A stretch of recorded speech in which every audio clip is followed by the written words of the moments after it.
Story time about my boyfriend's crazy ex-girlfriend and how she tried to kill me. So I've had problems with my boyfriend's ex-girlfriend multiple times before. First met her when she DM'd me going off on me because I was dating her ex. Well, she apologized and we became really good friends. We actually got really close. We got so close to the point where she actually moved in with me. I even introduced her to my other friends and we all became really close. One day my dad comes over to my apartment and after he left, she was being really weird. She wouldn't talk to me, she was ignoring me, she was being really short with me. Over the next week or so, I noticed my other friends becoming really distant. Well, one of my friends decided to finally talk to me. She told me that my boyfriend's ex-girlfriend told all of them that when my dad came over, he had grabbed her butt and she told me about it. I didn't do anything, which was a fat lie. That's not even the half of it. She lied to everyone about having cancer so she could get money. She tried to start a fight with me because she claimed I stole her stuff. She blocked me after that. Well, one day one of my really close friends that she was also friends with sent me a post she made on her Instagram. She posted a dead dog and captioned it, "My heart is torn. I accidentally ran over my dog." It was my dog. Like for part 2. Part 2 about my boyfriend's crazy ex-girlfriend and how she tried to kill me. So like I said, my boyfriend's crazy ex-girlfriend posted a dead dog on her Instagram, captioned it saying she was so sad she accidentally ran over her dog. Well, it was my dog. At this time, I'm not home, so I immediately go home. Like I said, she lived with me and I could tell that that picture was taken in the front of my apartment. But when I pull up, I see her looking out our window. When she sees me, she runs away from the window. I'm livid at this point. This bitch killed my dog. So I run to get into my apartment and she meets me at the door. She tells me that there's a fire in our apartment to leave all my belongings outside. So I drop my phone, purse, keys, and we run up to the apartment. She shows me the fire, says she's gonna go get help, and runs out of the apartment and closes the door behind her. Get a bucket and fill it up with water and put some of the fire out. While I think my boyfriend's ex is going to go get help. Well, the fire started growing faster and I needed to ditch and get out of the apartment. When I tried to get out, I noticed that the lock on the door was changed. The part where you put in your key to get into your apartment was on the inside facing me. I didn't have my keys because she told me to leave them outside. Like for part 3.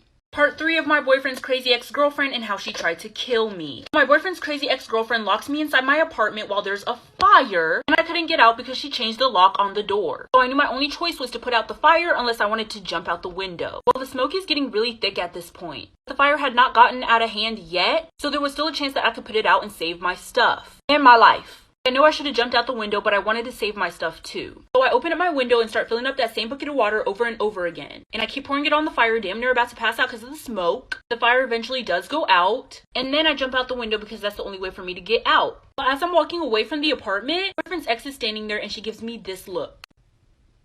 She was annoyed that I was alive. When the firefighters and the police arrive, the police start questioning everyone, and when they question me, I tell them that she tried to kill me and also put everybody else in the apartment's life in danger too. But after they took her down to the station to question her, she confessed to everything, including killing my dog. Now she's serving time in jail for attempted murder of me and my neighbors. Story time on how I told my mom her boyfriend was sexually assaulting me and she didn't believe me. Okay, so boom, let's jump right into it. So I was 14 at the time and my mom had a long-time boyfriend. My mom and this guy been together for about 3 years. Unfortunately, my dad is in jail, so I only talk to him over the phone when he calls. I always got creepy vibes from my mom boyfriend and I told her about this. I told her how he would put his hands a little bit too close to my booty, and when he would hug me, I can like feel his down there area. And when he would kiss me on the cheeks, every now and then he would always do a mistake and kiss me on my lips. She didn't believe me because she never seen anything. Well, one day he took it extremely too far. My mom was at work and I was alone with her boyfriend. I always stay in my room away from him because again, he's creepy, but this night it didn't stop him from coming into my room and violating me. Like for part 2.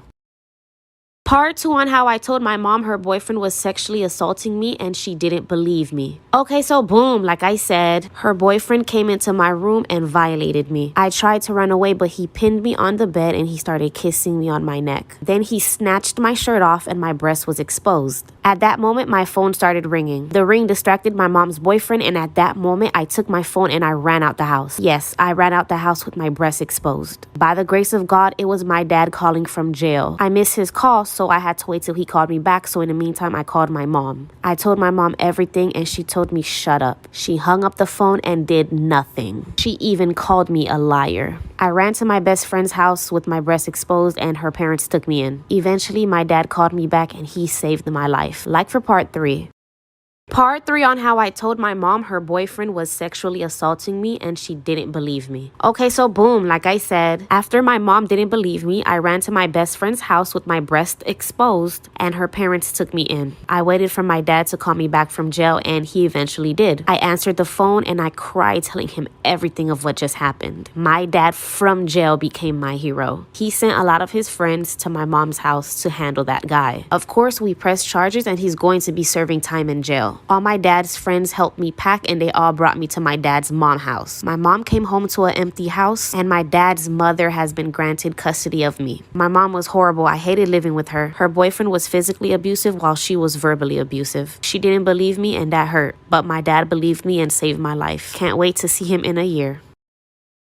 Story time on how I slept with my best friend's husband on their wedding day. Okay, so boom. I have a best friend and we've been best friends for 10 years. I love her and care about her, but I have one huge problem. I'm in love with her soon-to-be husband. It's complicated. But let's call him John. Rewinding 10 years back when I met my best friend, I also met John. He was actually my friend first and I really liked him. I told my best friend about him and wanted to get to know him more, so I invited him to come out to the movies with us. Well, by the end of the night, my best friend made a move on him and they ended up kissing. My heart was broken, but when I was in the car with my best friend, she said that we weren't dating yet and it was fair game. At that point, I distanced myself from him because I felt weird about the whole thing and they eventually started dating. About a year later, one day I was alone with John. And on this day, everything changed between us. Like for part 2.